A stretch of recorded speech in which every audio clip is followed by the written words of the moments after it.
በስመ አብ ወወልድ ወመንፈስ ቅዱስ አሐዱ አምላክ አሜን። የተወደዳችሁ ሕዝበ ክርስቲያን በውጭም በአገር ውስጥ የምትገኙ እንደምን ዋላችሁ፣ እንደምን ቆያችሁ? አሜን። ልዑለ ባሕርይ እግዚአብሔር ስሙ አጽናፈ ዓለም እስከ አጽናፈ ዓለም በፍጥረታቱ አንደበት የተከበረና የተመሰገነ ይሁን። እናቱም ወላዲት አምላክ ቅድስተ ቅዱሳን ንጽሕተ ንጹሐን ትክበር ትመስገን። መላእክት፣ ጻድቃን፣ ሰማዕታትም እንደየክብራቸው ክብር ምስጋና ይድረሳቸው። እንኳን ለብርሃነ ትንሣኤው በሰላም በፍቅር አደረሳችሁ። ሰሞኑን በሶሻል ሚዲያ እጅግ በጣም እየተስፋፋ እየተሰራጨ የሚገኝ አንድ ክስተት አለ። እሱም የኦርቶዶክስ ተዋሕዶ ቤተክርስቲያን ጳጳስ የሆኑ አባ ገብርኤል ያስተላለፉት ትምህርት በተመለከተ ብዙ ምዕመናን፣ የቤተክርስቲያን አበውና መምህራን እጅግ በጣም ተቆጥተዋል። የተለያዩ መልስም እየሰጡ ይገኛሉ። በዛ በተመለከተ አንዳንድ ነገሮችን አብረን ምናይ ነው የሚሆነው። አሁን ቀጥታ አባ ገብርኤል የሰጡት ትምህርት አቀርብላችኋለሁ። አሁን ቀጥታ ወደዛ ነው የምንሄደው። ፍጡር ቤዛ መሆን አይችልም። ይግባችሁ። ቤዛ ማለት ስለሌላ ተላልፎ መሰጠት ማለት ነው። እምዬ ማርያም ቤዛ ነሽ አሉ ለዓለም። እመቤታችን ቤዛ አይደላችም። ቤዛ ልጇ ነው። አትደንግጡ። የተከበራችሁ ምዕመናን እንግዲህ አባ ገብርኤል የተሳሳተ ግንዛቤ ለማስጨበጥ የሞከሩትን ሀሳብ ሰምታችኋል። ቀጣይ ደግሞ የቤተክርስቲያን አበው እንዲሁም የተለያዩ ምሁራን ምን አሉ የሚለውን ደግሞ ቀጥለን ምን እንሰማ ነው የሚሆነው። አባታችን ቡራኪው ተደረሰኝ፣ ጸሎቱትም ደግሞ ታግዘኝ። አሁን የተናገሯት ቪዲዮ ላይ እንግዲህ አንዳንድ ሰው የተወሰነ ጥያቄ ስለፈጠረበት ትንሽ ነገር ለመናገር መጣሁኝ። ብፁዕ አባታችንን እንደሰማችኋቸው ምንድን ያሉን? እሳቸው ቤዛ የሚለውን ቃል እንግዲህ ተርጉሞ የጀመሩት በምንድን ነው? ቤዛ ማለት ተላልፎ መሰጠት ማለት ነው የሚል ነገር አስቀምጧል። ትክክል ነው። ይህም ትርጉሙ ነው ቤዛ ለሚለው ቃል። ልክ አንደኛ ጢሞቴዎስ ምዕራፍ 2:6 ላይ ራሱንም ስለ ሁሉ ቤዛ ሰጠ የለ። ቤዛ ሲል ራንሰም እንደማለት ነው፣ ክፍያ ማለት ነው። እና ክፍያ ሆኖ ስለ ሁላችን ስለ ኃጢአት ተላልፎ የተሰጠው ጌታችን ኢየሱስ ነው። እና ከዚህ አንጻር ቤዛ የሚለውን ቃል ስንናገር ይህንን እያሰብን ከሆነ ቤዛ የምንለው ብዙ አባታችን እንዳሉትም ያው ከጌታችን ውጭ ቤዛ ሊኖር ማንም አይችልም። እመቤታችንም፣ ሌሎች ቅዱሳን መላእክት ሙሉ ሌሎች ቅዱሳን ሰዎች ይህንን ነገር አላደረጉትም እና ቤዛችን ጌታችን ኢየሱስ ብቻ ነው። ግን ቤዛ የሚለው ቃል ግን ትርጉሙ ደግሞ ይሄ ብቻ አይደለም። ለምሳሌ አባ ጊዮርጊስ ዘጋስጫ በአርጋኑን መጽሐፉ የቀዳሚው ላይ ቤዛ የሚለውን ቃል ምንም እንኳን ለጌታችን በጣም በተደጋጋሚ ቢሰጠውም ቀዳሚው ላይ ምዕራፍ 1 ላይ ለእመቤታችንም ሰጥቶ አይተናል። መጽሐፍ ቅዱስ ይህንኑ ቤዛ የሚለውን ቃል ለሀብት ሰጡት ደግሞ አይተናል። ምሳሌ ምዕራፍ 13:8 ላይ የሰው ነፍስ ቤዛው ሀብቱ ነው ይላል። ሀብት የነፍስ ቤዛ ነው ማለት በቃ ሀብት ጌታችን ኢየሱስ ነው ማለት ነው? በፍጹም። ቤዛ የምትለዋ ቃል ለሀብት ተቀጸለች ማለት ኢየሱስ አያደርገውም ሀብትን።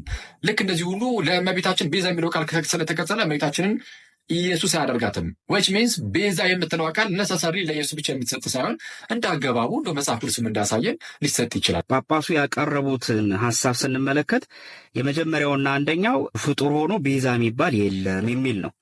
ሁለተኛው ደግሞ በክብሯ ንጽሕት ቅድስት የሆነች እመቤታችን ቅድስት ድንግል ማርያም ቤዛዊተ ዓለም አትባልም። ቤዛ የሚለው ቃል ሊገልጻት አይችልም፣ ለእሷ ሊነገርም አይችልም የሚል ነው። እንደውም ጭራሽ የምንዘምረውንም መዝሙር ጠቅሰው ነው እንዲህ ብሎ የሚዘምርም ስህተት ነው ነይ እምዬ ማርያም ቤዛ ነሽ አሉ ለዓለም የሚለው ምንድን ነው? ስህተቱ ነው የሐሳቡ ወይም የምንፍቅና ያሰኘው ምንድን ነው? የመጀመሪያው ስህተት ፍጡር ሆኖ ቤዛ የሚባል የለም። ከዛ ደግሞ ይባስ ብሎ ንጽሕት ድንግል ማርያምን ቤዛዊተ ዓለም አትባልም ማለት ይሄ በጣም ነውርም በጣም ትልቅ ምንፍቅና በጣም ስተት ነው። ሲጀመር ገና የክርስቶስን ቤዛ ኩሉ ዓለም ብለን ጌታችን ኢየሱስ ክርስቶስን ቤዛ የምንልበት አንቀጽና ቅዱሳንን ቤዛ የምንልበት አንቀጽ ቃሉ ቢመሳሰልም ክብርና መጠኑ ይለያያል። ይህን መጀመሪያ ማወቅ ነው። ቤተ ክርስቲያን እመቤታችንን ቤዛዊተ ዓለም ሁሉ ስትል እውነት ጠፍቷት ነው? የክርስቶስን አዳኝነት ለመሸፈን ነው? ቤዛዊተ ኩሉ ዓለም ስትል ቤተ ክርስቲያን እመቤታችንን ተሰቅላ አድናል እያለሽ ነው? ቤዛ ማለት ቀጥታ ስንተረጎመው አለቃ ኪዳኑ ልክፍሊፕ ሲፈቱት በገጽ 266 ላይ እንዲህ ይሉታል። ዋጋ፣ ካሳ፣ ለውጥ፣ ምትክ፣ ኃላፊ፣ ዋቢ፣ ዋስ፣ መድህን፣ ተያዥ፣ ጫማ፣ ጥላ፣ ጋሻ ብሎ ይተረጉሙታል። በአጠቃላይ ዋስ ስለ አንድ ስለተጎዳ ስለ አንድ ስለወደቀ አካል ብሎ ራሱን አሳልፎ ካሳ የሚሆን ተላልፎ የሚሰጥ ስለ ዋስ ማለት ነው። ይሄ ነው ቀጥታ ትርጉሙ። ይሄ ሲባል ግን እንደየግዙ አገባብ ግን በጣም ይፈታል። ክርስቶስን ቤዛ ስንል ግን እና ደግሞ እመቤታ ቤዛ ስንል ግን ቃል ቢያመሳስለው መጠነ ክብር ግን ይለየዋል። ይሄ ማለት ግን መጠነ ክብር ስለሚለየው ግን እመቤታችን አትባልም የሚል ፍጹም ክህደት ነው። ክርስቶስን ቤዛ የምንለው ምንድን ነው? ከሶስቱ አካል አንዱ አካላዊ ቃል እግዚአብሔር ወልድ ከባህሪ አባቱ ከአብ ከባህሪ ሕይወቱ ከመንፈስ ቅዱስ ሳይለይ ከምልአትነቱ ሳይጎድል ከርቀትነቱ መግዘፍ ሳያገኘው ፍጹም ሰው ፍጹም አምላክ ሆኖ በተዋሕዶ ተገልጾ ሥጋውን ቆርሶ ደሙን አፍሶ የመርገምን የፍዳን ድንጋይ አንስቶ ዳግም በአዳም ርግማና ፍዳ ላንጠየቅ ከመርገመ ሥጋ ከመርገመ ነፍስ ያዳነን የቤዥን ቤዛ የሆነን ማንም ሊያነሳ ያልቻለውን ድንጋይ ራሱ በራሱ ያነሳልን ሥጋና ደሜን ብሉ ጠጡ ብሎ በሥጋና በደሙ ድነት እናገኝ ዘንድ የሰጠን አንዱ ቤዛችን ኢየሱስ ክርስቶስ ነው። እውነት ነው። ይሄን ለማንም አንሰጥ።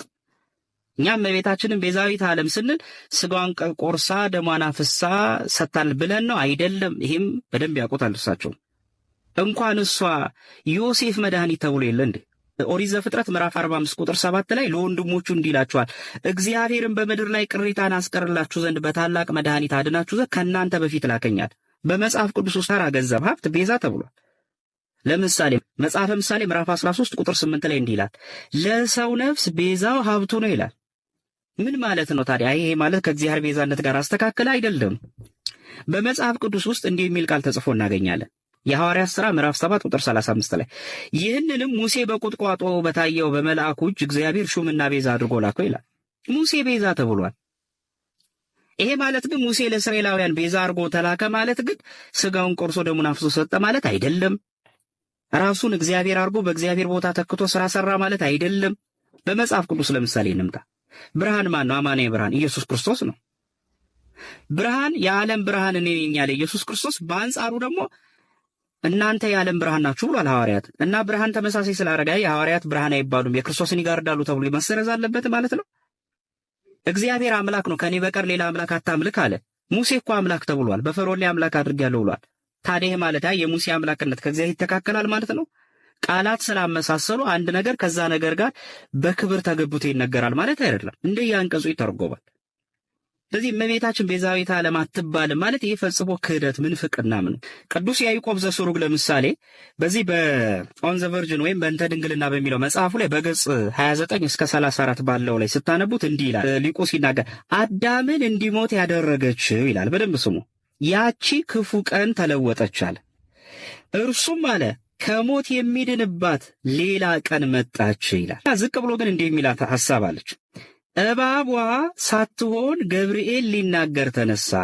ሔዋን ሳትሆን ድንግል ማርያም ቃሉን ልትቀበል ተዘጋጀች። በተንኮል ቃል የሚያስተው ሳይሆን ሕይወትን የሚያውጅ እውነተኛ ቃል ወጣ። በሞት ዛፍ መካከል የሞት ዕዳዋን በጻፈችው እናት ፈንታ። ቤዛ ማለት ፈንታ ዋስ ማለት አይደለም። በሔዋን ፈንታ የሞታችን ምክንያት በሆነችው ፈንታ ቤዛ ልትሆን ማለት ነው። ስለዚህ ልጇ የአባቷን ዕዳ ሁሉ ከፈለች ይላል። እንደውም ጭራሽ እመቤታ ዕዳ ከፋይ ብሏታል። ይሄ ማለት ግን ክርስቶስ ዕዳ መክፈሉን አቁሞ እመቤታችን ከፈለች ማለት አይደለም። ምክንያት ድነት መሆኗን ነው። ወደ አባ ጊዮርጊስ እንግባ። በመጽሐፈ ሰዓታቱ ላይ ኩሎሙ ለእግዝእትነ ማርያም ላይ እንዲህ ይላል፣ ንትፈሳ ኩልነ በዝክረ ስምኪ ጥዑም ወበደ ማስካልኪ ማዕድም ቅድስት ማርያም ቤዛዊተ ኩሉ ዓለም ይላታል። ቃል በቃል ስንተረጉም የዓለም ሁሉ ቤዛ ቅድስት ማርያም ሆይ በሚጣፍጥ ስም አጠራርሽና የሚያምር በሆነ ፍሬሽ ክርስቶስ ደም ሁላችን እንደሰታለን ይላል። እና አባ ጊዮርጊስ ዘጋስጫ ተሳስቷል ማለት ነው። ሰአሉ ለነ ሐና ኢያቄም ወለድክምዋ ለማርያም ቤዛዊተ ኩሉ ዓለም ይላል። ሐናና ኢያቄም ለእናንተ ሰላምታ ይገባል። የዓለም ቤዛ የምትሆን ወይም የዓለም የመዳኛው ምክንያት አያችሁ፣ ለእመቤታችን ሲቀጸል የመዳን ምክንያት በመሆኗ ቤዛ ትባላለች እንጂ ተሰቅላ ዳነች የሚል ኮንቴክስት አይደለም። ስለዚህ ይኸው ተብላለች እና አባ ጊዮርጊስ ሰዓታቱን ቀደን እንጣለው። ለምሳሌ እንዚራ ሰባቱ ላይ እንዲህ ይላል፣ የምስጋናሽም ዜና እስከ ምድር ዳርቻ ደረሰ፣ እስከ ውቅያኖስ መጨረሻ ተመላለሰ። በመጀመሪያ የገነት በር በሔዋን በደል ምክንያት ተዘጋ፣ በመሸም ጊዜ በአንቺ ጽድቅ ተከፈተ ይላል። በደንብ ስሙ። በሰይጣን ጦር የቆሰለው የድነት መድኃኒት በአንቺ ተሰጠ። በኃጢአት በደንብ አድምጡ፣ በኃጢአት የሞተው በአንቺ ጽድቅ ዳነ ይላል። በኃጢአት የሞተው በአንቺ ጽድቅ ዳነ ብሎ ነው ቃል በቃል የሚናገር። እመቤታችን እንዴት ነው ቤዛ መድኃኒትም አትባል? ሌላም ምን ጨምር? ንግሥት ሆይ ዓለም በአንቺ ዳነ ይላል ቃል በቃል። ይኸው እንዚራ ስብሐት ዝማሬው ላይ አባ ጊዮርጊስ ዘጋስጫ ዓለም በአንቺ ዳነ ይላል። ይሄ ማለት እመቤታችን ተሰቅላዳል አባ ጊዮርጊስ ጠፍቶት ሌላ ምን ለምሳሌ መስቀልን እንዴ መስቀል ቤዛነ እኮ እንላለን አይደል? ዘውትር ጸሎት ላይ እና ይሄም ስህተት ነው ማለት ነው። መስቀል ቤዛነ መስቀል መድኃኒተ ነፍስነ እንለዋለን። ስለዚህ ዘውትር ጸሎቱ ስህተት ነው። አይ መስቀልን ቤዛ ያልነው የተሰቀለውን ክርስቶስን እየጋረረ ነው። ይሄ አይደለም በፍጹም ምክንያት በመሆኑ ነው። እንዲህ በጣም ብዙ መጥቀስ ይቻላልና ፍጡር መድኃኒት የለም ቤዛ የለም እንደገና ደግሞ ቤዛዊ ተክሏል አትበሉ የሚል ይሄ ራሱ ክደት ነው። ቤዛ ኢየሱስ ክርስቶስ ብቻ ነው። አዎ ነው። ግን ቤዛ የሚለው ቃል ለማርያም ለሌሎች መጠቀም የለበትም መዋል የለበትም። ይሄ ማለት ይላሉ ድንግል ማርያም ቤዛ ከተባለች ሌላ ማንም ቤዛ ከተባለ የኢየሱስን ቤዛነት መሻማት ነው፣ መጋራት ነው፣ ፖሊቴይዝም ነው፣ አምልኮ ባዕድ ነው፣ አምልኮ ጣዖት ነው ይላሉ። ነው ወይ? ግን መጽሐፍ ቅዱስ ምን ይላል? ኦሪት ዘጸአት ምዕራፍ 30 ቁጥር 12 እና 16 ላይ እንዲህ ይላል፣ አንተ የእስራኤል ልጆች ቁጥር ተቀብለህ በቆጠርካቸው ጊዜ መቅሰፍት እንዳይሆንባቸው በቆጠርካቸው ጊዜ ከነሱ ሰው ሁሉ እንደ ቁጥራቸው መጠን የነፍሱን ቤዛ ለእግዚአብሔር ይስጥ፣ የማስተስረያውን ገንዘብ ለነፍሳችሁ ቤዛ እንዲሆን ለእስራኤል ልጆች መታሰቢያ ይሁን። እንግዲህ ታሪኩ ብዙ አለው ከጀርባ ወደዛ ማብራር ከገባው ብዙ ጊዜ ያለ ባጭሩ ግን ተቆጥረው ሁሉም አገልጋይ ስለማይሆኑ የተወሰኑት ሌዋውያን በበኩራቱና በተቆጠረው ፋንታ እንዲሆኑ ከሌዋውያኑ የተረፈውን ደግሞ እስራኤላውያን የማስተስሪያ ገንዘብ እንዲሰጡና ያ የማስተስሪያ ገንዘብ ለደብተራ ኦሪቱ አገልግሎት የሚሰጡት ቤዛ ተብሎ ይሄ ቤዛ ሰው ከሞት ያድናል እንደ እግዚአብሔር ያለ ነው ማለት ግን አይደለም። ምሳሌ 21:18 ላይ ኃጥእ የጻድቅ ቤዛ ነው። ይሄ ማለት ኃጥእ ስጋውን ቆርሶ ደሙን አፍሶ ከሲኦል ያድነዋል ማለት አይደለም። እንደዚህ ያለ ረዳት ጤነኛ ሰው አይኖርም። ቀጥሎ እዛው በደለኛው የቅን ሰው ቤዛ ነው ይላል። ስለዚህ እመቤታችን ማርያም መድኃኒት መባል የለበትም፣ ቤዛ መባል የለባትም። ይሄ ማለት አምልኮ ባዕድ ነው እያሉ በእውነቱ እንደው ባልተገራ አንደበት ለምስጋና እንኳን ብቁ ባልሆነ አንደበት ለስድብና ለነቀፌታ አንደበታቸውን የሚከፍቱ ሰዎች መጀመሪያ ይህን መመለስ አለባቸው። መጽሐፍ ቅዱስ ደግሞ ብዙ ነገር ቤዛ እያለን የማስተስሪያ ገንዘቡን ቤዛ ነው፣ ጻድቅን የኃጥእ ቤዛ ነው ይቀጥላል። ታዲያ ለምን ቤዛ አለው? ይሄን መልሱ ብሎ እዛ ማቆም ያስፈልጋል እንጂ እብድን እኮ ካላሰሩት እኮ አስቸጋሪ ብዙ ነገር ያጠፋል። ይቀጥላል። ትንቢተ ኢሳይያስ ምዕራፍ 43 ቁጥር 3 ላይ እግዚአብሔር እንዲህ ይላል፣ እኔ የእስራኤል ቅዱስ አምላክ እግዚአብሔር መድኃኒት ነኝ፣ ግብፅን ለአንተ ቤዛ አድርጌ ሰጥቻለሁ። ታዲያ ግብፅ ለእስራኤል ቤዛ ነው ማለት ልክ በኢየሱስ ክርስቶስ እንደሆነው ከሞት ያድናል ገነትን ይከፍታሉ ግብፃውያን ማለት ነው አይደለም። ለራሳቸውም እንደዛ አለው። ስለዚህ አንድ ቃል በተለያየ አግባብ ለብዙ ነገር ጥቅም ላይ ሊውል ይችላል። የሐዋርያት ሥራ 7:35 ላይ ሙሴን ለእስራኤል ሹምና ቤዛ አድርጎ ላከው። ታዲያ ሙሴ ለወገኖቹ ቤዛ ከነበረ ሌላ ቤዛ አያስፈልግም ማለት ነው? ሙሴ የክርስቶስን ቤዛነት ይሻማል ማለት ነው? በጭራሽ እንዲህ ያለ አረዳድ የለም። እነዚህ ሰዎች የሚሉት ለመጽሐፍ ቅዱስ ባዕድ ነው። አዋልድ በየት ታልፎ መጽሐፍ ቅዱሱ እንቀበላለን የሚሉት ሳይገባቸው እጅግ በጣም ያሳዝናል።